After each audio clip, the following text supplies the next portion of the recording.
Hello mga Lodi, share ko sa inyo ang paggawa ko ng tsahan homemade. Una, kukuha tayo ng giniling. Ito karne ng baboy to mga guys. Mas masarap kasi pag ang giniling ang ihahalo sa tsahan natin. Naalala ko tuloy yung chow fan ng Chowking. Yan paborito ko yun. Kaya yan yung gusto kong gayahin. Ito napakasimple lang nito. Isunod na natin ngayon yung bawang. Hanggang sa magiging golden brown siya. At isunod na rin natin yung 3 itlog. Kasi 3 katao kaming kakain yan. Wala yung asawa ko.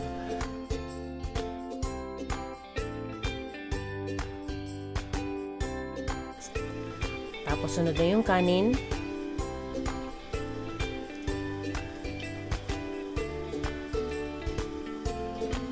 Ayan.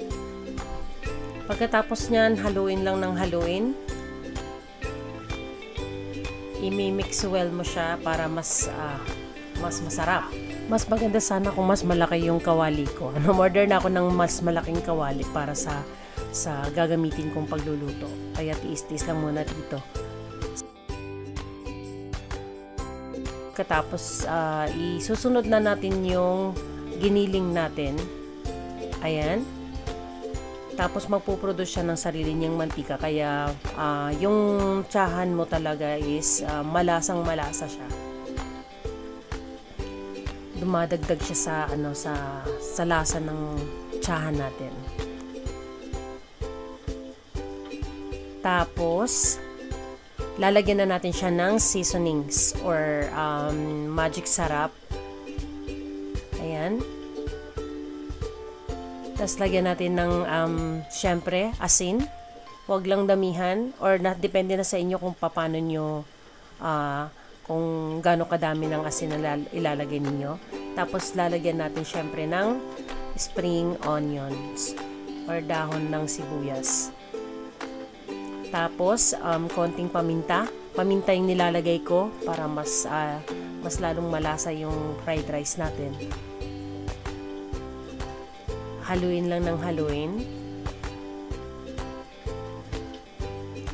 Mas masarap to guys pag may kape at saka may tuyo. Kaso wala tayong tuyo dito ngayon.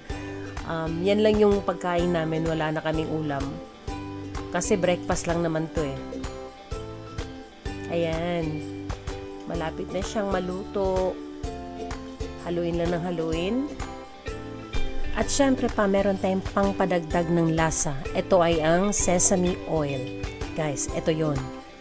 Sesame oil. Idadagdag natin siya sa natin para mas lalong malasa yung fried rice natin or ang tsahang natin.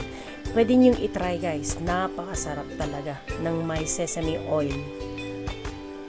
Manunuot yung lasa niya sa rice. At saka nagpapadagdag siya ng amoy.